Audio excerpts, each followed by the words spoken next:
The orientation week in uni, orientation isn't big of a deal. You don't really have to go unless you want to go to like those camps and then they have like all the cheering, like, yeah, no, whatever crap that they do.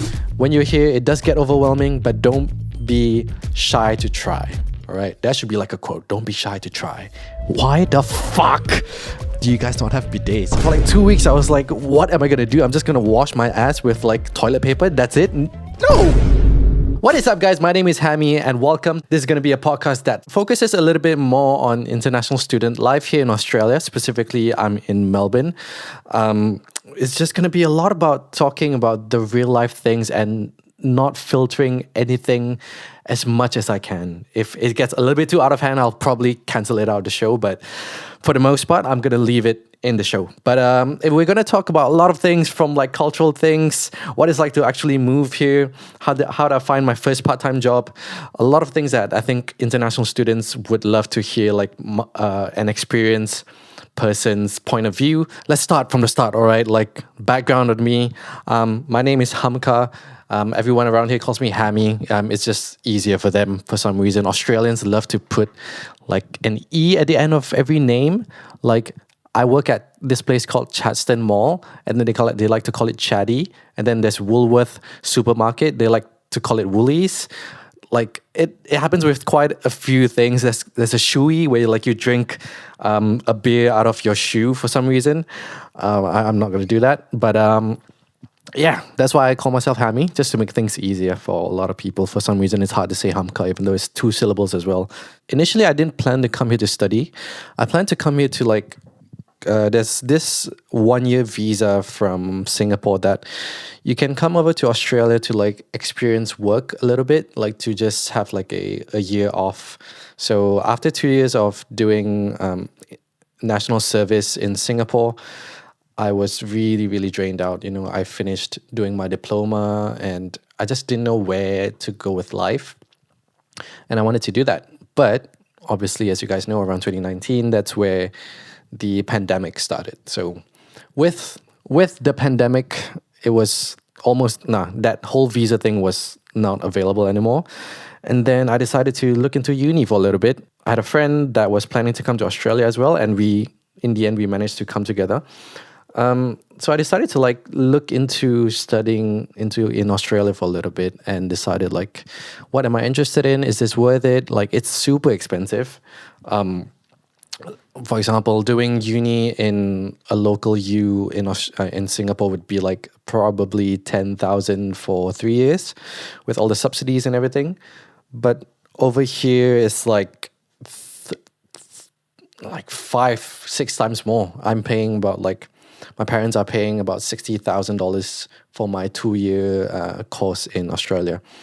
But I decided finally, after a lot of planning, a lot of talking with my family, and like it's going to be worth it because not only am I coming here to study, but I'm also getting the experience to work, to explore myself and have big opportunities over here because the industry, as you guys are seeing that I'm doing this video, is media. And the media industry in Singapore is not too strong. It's strong in its like marketing, business, corporate world, but in a world of like creative media, it's not the best or the biggest thing.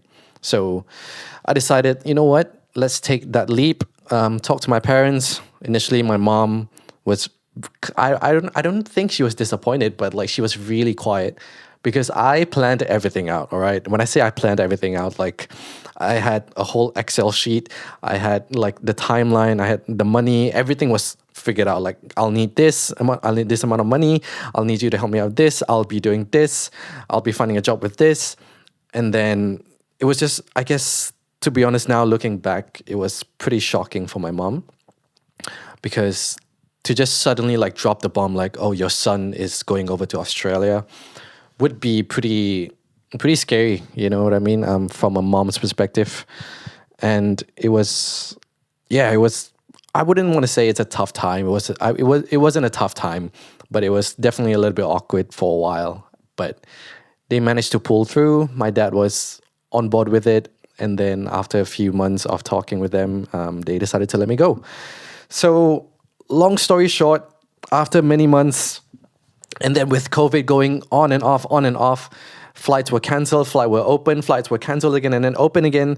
And then 2021, in February, I managed to come over to Australia, Melbourne, to do my degree in media communications, majoring in the media industries in Swinburne University of Technology. Now, first of all, I think right now, Swinburne is kind of big, a little bit bigger than what it is from back then. But a lot of people were asking me like, why like Swinburne? What is Swinburne? Like, and then my parents were like, swine, like pig. What is going on, right? Which is the name of the school, right? Like our school ambassador, no, not ambassador, like school emblem or whatever you want to call it, like the animal, right? Is a like wild boar or something like that, like a part pig. It was kind of a weird thing, but I watched this guy. I think you guys know. There's this guy that he has a YouTube channel. Basically, he reviews like Australian universities. I totally forgot what's his name. What's his name? So basically, what he does is he goes around to like universities in Australia, and then he just asks students like how school life is like, how like your experience has been, all these kind of things. It was really, really interesting. And it was very like, he was real and authentic. He was just genuinely interested in the life. The channel is called Choosing Your Uni. All right. So if you look at this guy, Choosing Your Uni, I'm not sure what's his name. He doesn't really put his name. He's still active. But he goes around every uni, like Monash Uni and then Swinburne. He goes around the campus and then he like reviews the place, like how the infrastructure is, how it's like what industry the school is good at. He tells you like in what field they're good at. And it was really, really interesting to see because it's this like typical Australian guy, like older Australian guy that wears like a top hat and everything. And then he goes around school. And it was really interesting. And then if you guys are interested in going to international study, I highly recommend his YouTube channel, Choosing Your Uni. He goes around and then you'll be able to see what campus is like what actually the campus looks like. And before coming to Australia, like I think everyone is going to be like, especially in this era right now, you'll be on YouTube, Google Maps, and then you start looking at like, how does the school look? How does this look? And he was really, really cool. And the main thing that drew me into Swinburne University was the availability of work, professional placement. So within your school time, you can do a professional placement, which is paid, by the way. So you're basically working with a company, sort of like an intern, but you're getting paid, you know? An internship would be different because most internships in Australia, you're not paid. So this was very, very interesting. And like that was the main thing that was driving Swinburne in its unique sales point of view. In Monash, RMIT, they were already like established schools that was in Singapore as well. There's like degrees that you can take under those schools in Singapore in like different unis like SIT and then I don't know, there's a few. So the work part was a thing that really, really drew me in because I wasn't looking for like just education. I was looking for something that I could actually put my hands in, you know, like put my hands in the mud.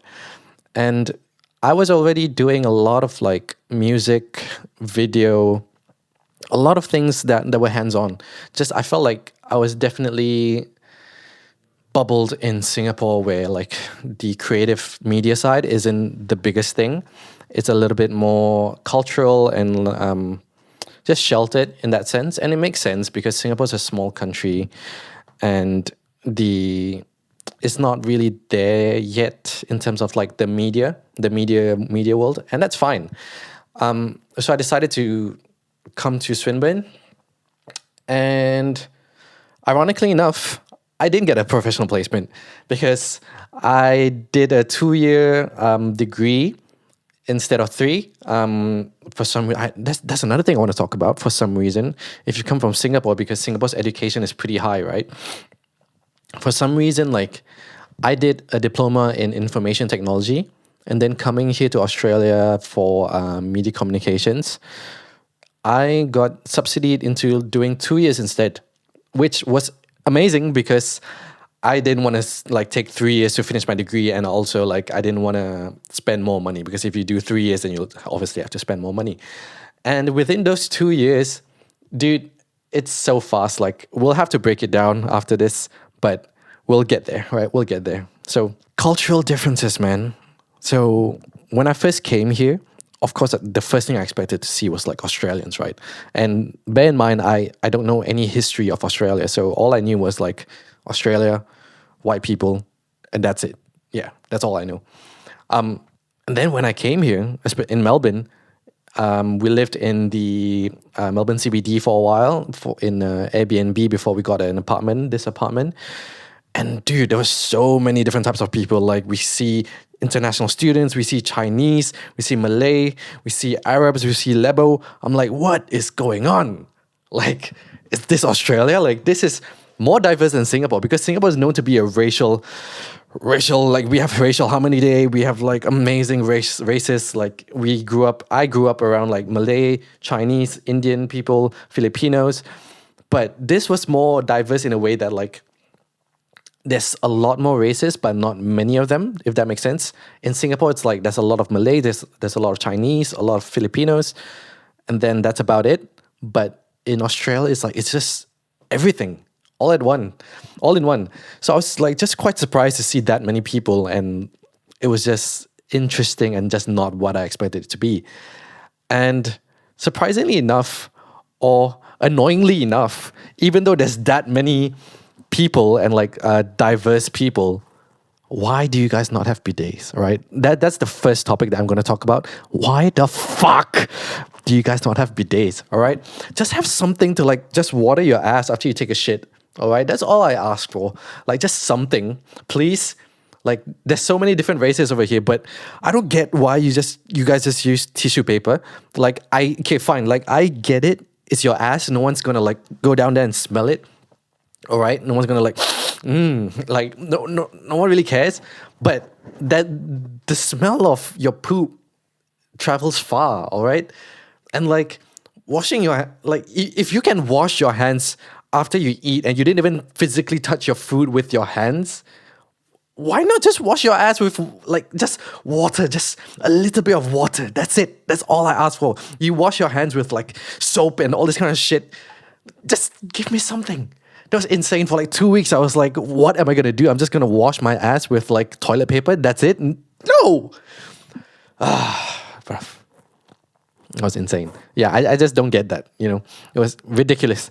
But we found a way. We got like some water sprays, and then, yeah, that worked out. All right. So, culturally, very different. Really, really interesting people. I met... Who did I meet? Like, we did laundry like in public, like at a laundromat, and then I met like some random people from like Sydney, and then I met people from like Lebanon. I think I met some people from Lebanon, and then some other like Asian international students. It was really, really interesting to be around like that area.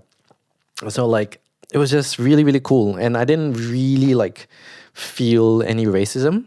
You know, I'm an Asian, but yeah, I didn't really feel anything like that. So rest assured, I think if you're planning to come here in Melbourne, don't worry too much. There are cases of racism, but from my personal experience, when you walk down the road and everything, like usually you're all right.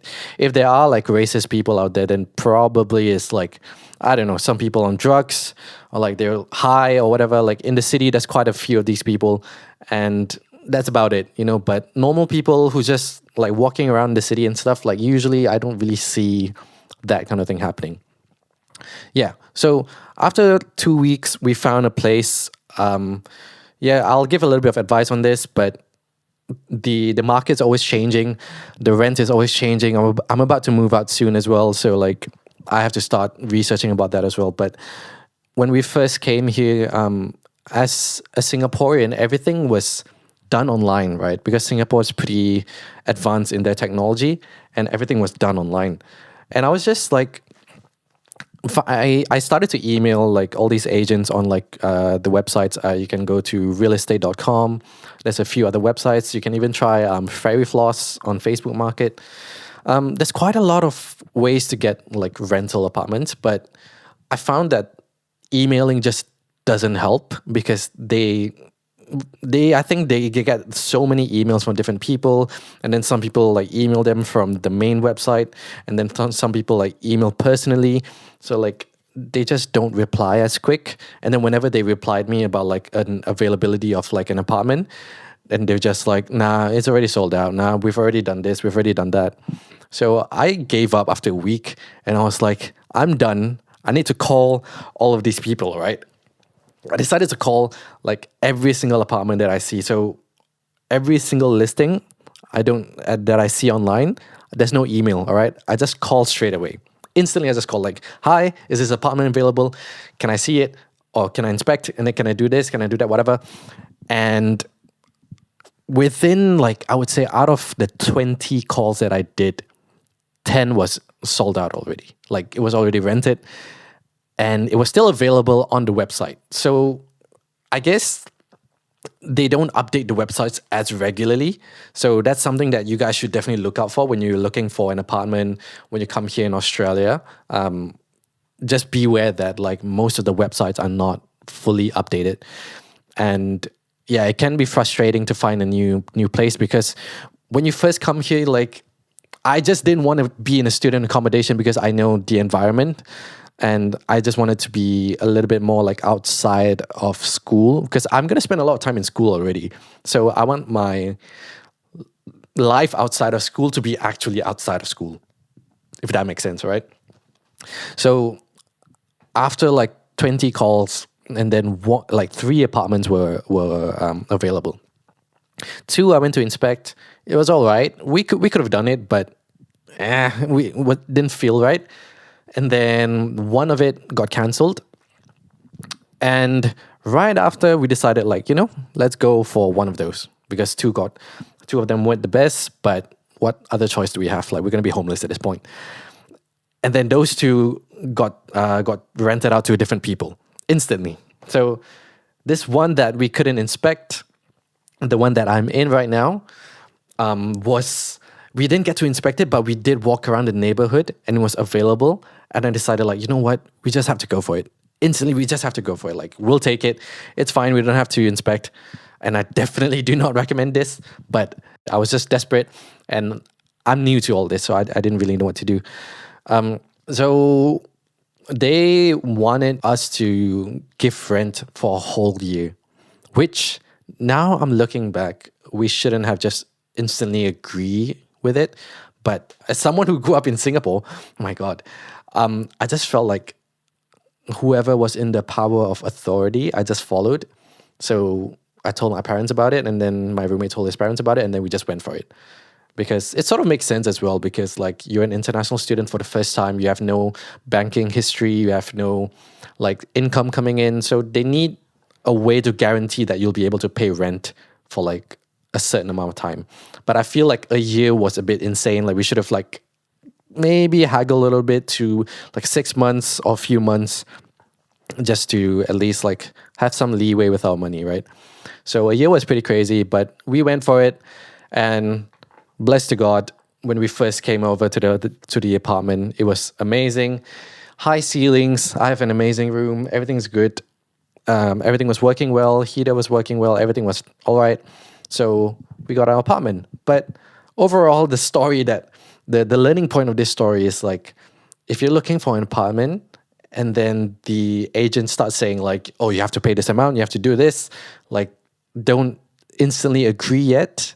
Find out a little bit more. You take a little bit of time. If they're rushing you, then that's already a red flag. So just chill out and find out a little bit more. Try to talk to the agent to make things work, because after that 1 year, we had to renegotiate the rent things and how we paid them. And yeah, they instantly understood because I talked to them, because yeah, they'll be able to talk to you, but just don't be scared. All right, that's the best advice I can give you. Coming into a foreign country, we do get scared with like how culturally the things work. But I do recommend, if you have any questions, underlying questions, especially if it involves that amount of money, that much money in you, definitely ask as many questions as you can. So, yeah, apartment aside, now coming into the first day of school or orientation week, right? Should you go to orientation week? Was it a waste of time? Was it good? Or just go to school? Like, which one's good for you, right? Now, personally for me, I feel like I've already spent so much money coming over here to Australia. Might as well do everything that I can, right? Might as well take every opportunity that you can. With Swinburne, it's the same with every other school, Monash, RMIT, Unimelb. The first week was like, I went for this orientation week for international students. So it wasn't necessarily like for your course. It was for like just international students as a whole. And I was kind of excited because I get to see different international students. But long behold, in Swinburne, there's almost zero Singaporean students. So it was kind of weird going into like an international student like conference or like first meeting thing. And then I don't even know anyone that was my kind of people. You know what I mean? It was so weird. And growing up in Singapore, I felt like I was surrounded by Malay people, but Malays and Malaysian Malays, Singapore Malay and Malaysian Malay are two extremely different people, two extremely different cultures. And it was so weird because there was quite a few Malaysians around there. There was like Indian Malaysians, Malay Malaysians. I tried to talk to them, but like my vibe wasn't the same. Like it wasn't like on the same vibes. We were not on the same like wavelength. It was kind of weird, but like I do recommend still going just to see like, I think people need to understand that the bad parts of your experience also becomes a positive, because I always look at it like half full. Like at least with this, I know like next time, like just don't bother coming, like just go to class straight. Because they were just talking about like how, I guess, wait, let me rephrase that. I guess it was important if you have like a lot of questions about life in general, because like they had a lot of like tools and services that they announced. Like they have like an international student hotline, international student help. If you're not sure about all these kind of things, then you could have like talked to the advisors and whatever. But for me personally, I just like to find it by myself, like online and everything. So it was fine for me. Yeah, but people were nice. I didn't make any friends in that orientation, unfortunately. As extroverted as I was, yeah, I just didn't make any friends. So yeah, because everyone was in different courses, you know what I mean? Everyone was in like engineering, but I was in media communication. So like I just didn't feel like we were vibing that much. And so yeah. So skipping ahead, orientation week. I guess in uni, orientation isn't too big of a deal. You don't really have to go unless you want to go to like those camps, and then they have like all the cheering, like yeah, whatever crap that they do that I've already done like back when I was like 14, 15, 16. I'm done with those. I'm done with that thing. Okay. Other than that, I think you don't really have to go for orientation week and just straight away go for your first week of school, right? Okay. So first week of school. All right. Now, my personal goal going into school was that I have to make like proper friends, not like hi-bye friends. I have to make like proper friends within like 2 weeks, all right? So going to that first class, every single class that I went for that first 2 weeks, I was like, oh, hey, my name's Hammy. Oh, what's your Instagram? What's your this? What's your that? I asked every single person. I DM'd every single one of them. Like, oh, what do you guys like to do? What, like, do you guys want to do this? Can I do this? And then it's like what people say, right? If you shoot 100% of your shots, some of them are bound to like land, like it's bound to hit something, right? So it did. So I think I DM'd like probably 10, 15 people altogether. And then 2 of them managed to actually go out. Like we all actually had coffee afterwards. And then it worked out. Like we were actually friends for like the whole semester, and like we hung out, we went to parties and everything. It was really, really cool. But I would say the whole experience with uni in Australia for that like first semester was definitely very different to a lot of international students over here, because if you're from Monash, RMIT, Unimelb, I feel like there's quite a number of international students, right? So I have quite a few friends in RMIT and also Monash. And like most of them had like international student friends. In my class, right? So you have to remember, I'm coming in from orientation week where I saw like every single international student. Going into all the classes within my first week, which I had like 4 days of uni, right? Everyone was like white. All right. No way am I saying this to be racist, but like there's just a lot of like white Australian people in my school. And or maybe it was just my course specifically, I'm not too sure, but like I felt a little bit like an outcast because now I'm that international student and now I'm that Asian kid in class. So I was like, how am I gonna talk with everyone and like vibe? Because I don't really know what the culture is like. I don't really know what they like to do for fun. I don't really know, like everyone always rushes back home after class for some reason, right? Yeah, and everyone had like when I was talking with everyone, like, oh yeah, I gotta go to work, I gotta do this, and I'm like, I just came here, man. Like, can we do something? Like, I don't really know what to do. So, it was a very interesting experience. I definitely had it a little bit more unorthodox compared to most of my international student friends. So that's something that you guys should look out for. But overall, I would say they're all really, really open to talk with you. There was no one that was like, I didn't feel unwanted. I didn't feel like like any of the Australians or like the locals felt like, oh, this kid is an international student, I don't really feel like talking to him, that kind of thing. So yeah, I would say don't be shy and like be open to talk to them. Of course, you're not going to be able to vibe with everyone. Like how I managed to like DM 15 different people, but in the end, I only got like 2 friends out of it. And that's perfectly fine. That was the goal anyway, to get like a few friends that would actually be like my close friends. And yeah, overall, I would say the people around in Swinburne are really, really good people, really nice people. And I loved every single bit of my experience. No racism, and everyone was really, really kind. Don't be afraid to make friends. I would say they're all really, really nice people. Yeah, of course, I would recommend you to find like people of your own kind. Like it's natural for humans. Like we all want to find people who have similar backgrounds, and then we want to like just easily fit in.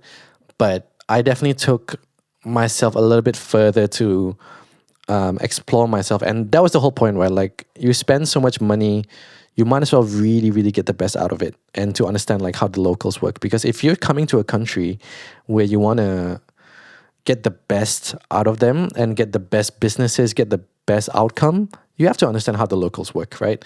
So I managed to make a few friends, and then we hung out quite a bit, went to parties, we had coffee. And I'm not a coffee drinker. I've never drank coffee before, but like I've tasted some coffee, like in Singapore we have kopi O, like kopi C, but we don't call, like I don't really go out of my way to like drink lattes and like cappuccinos, like that kind of stuff. But at first when I started drinking coffee with them because they love coffee, I'm like, okay, what's the easiest thing that I could drink? Let me get a latte.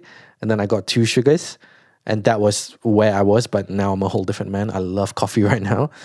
But yeah, overall, like we'll get more into that in the next few episodes. But for now, let's stick to that first few weeks of coming into Australia. For the first 2 weeks, where there's like all the opening events, like they show all the clubs and everything, right? I went to everything. I went to like the music club, went to the film club, made quite a few friends here and there. Definitely very interesting people. I just couldn't fit in for some reason, so it's worth a try. You'll find what fits you, and then if you fit, you'll really, really like appreciate and see how far it goes. Because like with the 2 friends, the 2 local friends that I made, I really learned quite a bit about Melbourne as a whole, because like they taught me like what they eat, what do they usually do after school. How far is their house coming from Singapore, man? Like the furthest, at least, that I've been to, from like Tampines all the way to Dover, there's like to Singapore Polytechnic, right? So that's like an hour train away. That's like the most that I've been to. But these people are like driving an hour away, and it's ridiculous how far it is. That was something really, really interesting that I didn't know of.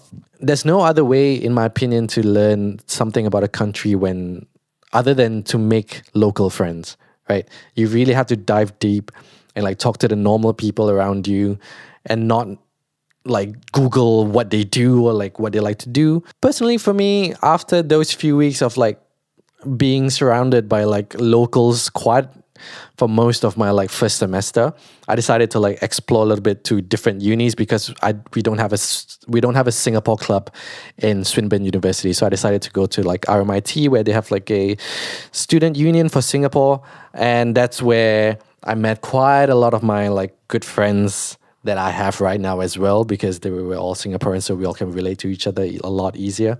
That'll be up on the next episode. I'll talk to you guys a little bit more about that. But overall, for this first episode, I would say coming into Australia was a very, very scary thing for me.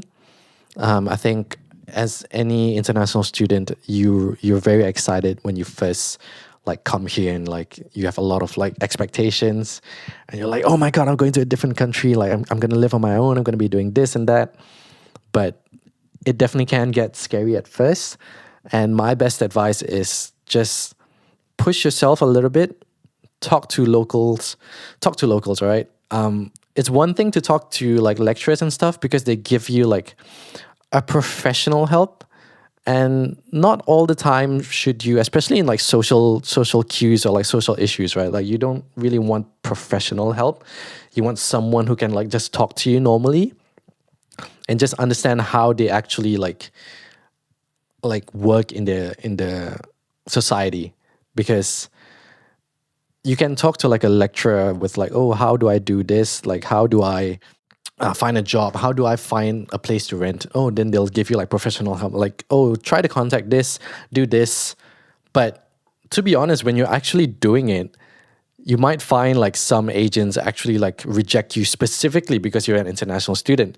And that's not because they're racist, but it's because as an international student, when you first come here, you have no banking history, you have no income. So obviously the agent is not gonna favor you in terms of someone who is local, who have history in the country, right? And I say that obviously, but when I first came here, I had no idea, right? I just looked at myself as like a normal citizen. So that's something that you want to look out for. And talking to locals, like local students around me, like my friends around me, that's where I really, really got a lot of like bigger perspective to understand how locals work and like how they're not actually racist, right? I don't know why, for some reason, like before I came over to Australia, like I said, in Singapore, a lot of people thought like Australians were racist. Maybe there was like a lot of videos here and there, but coming into Melbourne, there was so many different races that I saw until now. It still surprises me the amount of people that I meet till today. I feel like once you start talking to the locals, like actually talking to them, they're all very, very sweet people for the most part. Everyone's interested in like where you come from, what's your story. It's really, really welcoming, and you just have to be really open to talk to them. And there will be a language barrier, all right? I'm not gonna lie to you. Like, I speak English, but there will still be a language barrier because the Australian accent is extremely, extremely strong, okay? They have a lot of slangs, they have a lot of ways that they talk about things, and a lot of things like something as small, right? This is one thing that's pretty small, okay? I say, where do you live? Or where do you stay? But people are like, huh? What? Like, they don't get it. Like, it's weird. It's weird how they don't get it. Like, in my opinion, like, I still find it weird that they don't get it. But it's more like you should ask them a little bit more straightforward, like, where is your house? You know what I mean? Like, I don't know. Like, people just didn't really get when I was asking that question. They found it weird. So there's a lot of like the small things that just won't resonate, and it's okay. Like, it's okay. Like, it'll take time.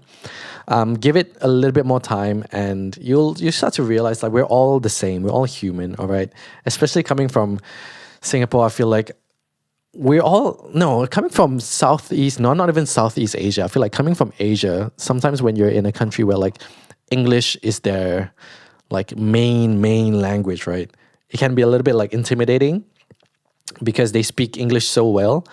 But as long as you can speak English, they find it like you speak very well as well. Like, most of the two friends that I made, they were like, oh, you speak English very well. Like, where do you come from? And I'm like, I don't think my English is that good. Your English is brilliant. And then they look at it as like, oh, nah, man, the Aussie accent sucks, bro. Like it's such a turn off. And I'm like, dude, I love your accent. Like, the Australian accent is amazing. Like, it's so sweet, it's sexy. I don't know about you guys, but yeah, I think it's just wherever you grew up, right? Like, you just end up finding where you grew up like a little bit boring, and like you get bored of it. Indian, you're always looking for something a little bit more foreign to you, that, yeah, it will be a little bit more unique to you. So overall, we covered a few things. Culturally, no toilet bidets for some reason. Not even like a proper bidet, right? I'm just talking about like a water hose. That's all I ask for you, Australia. Okay, that's all I ask for you. Okay, orientation week, you don't really have to go, to be honest. Just go for your first week of school, you'll be fine. And then meeting new people, all right? I definitely 100% recommend for you guys to just talk to everyone that you see whether if you don't make friends, it's fine. You know, you don't have to be friends with everyone, but at least know that you try. Always try. You'll be able to meet a lot of different people, and then you'll be surprised with what you learn, especially when you're making friends with the locals. That's where you really get to dive deep. That's where you really get to dive deep to understand how the culture works. And then finding an apartment, call them, don't email. Email is going to take a very long time, and then some of them are already rented out, so you might as well just call them. Don't wait too long. And finally, go a little bit out of your comfort zone, all right? You already made the choice to come to Australia, to go out of your comfort zone. When you're here, it does get overwhelming, but don't be shy to try, all right? That should be like a quote. Don't be shy to try, okay? Because really, any opportunity taken will lead you to a bigger tomorrow. Promise you.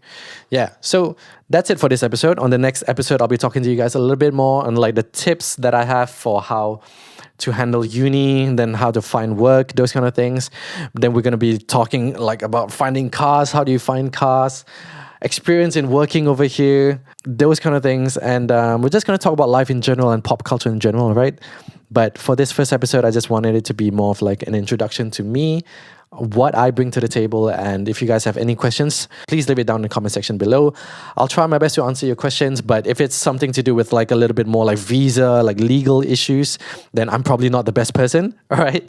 But it's more like social stuff and like what's actually happening in Australia. Like if you're an international student or if you're coming to Australia for the first time, what is the actual experience that you'll get, then I'm going to be your guy. All right. So that's been it. That's been the first episode of the Real Life Podcast. I hope you guys like this podcast, and I'll see you guys on the next episode. Peace.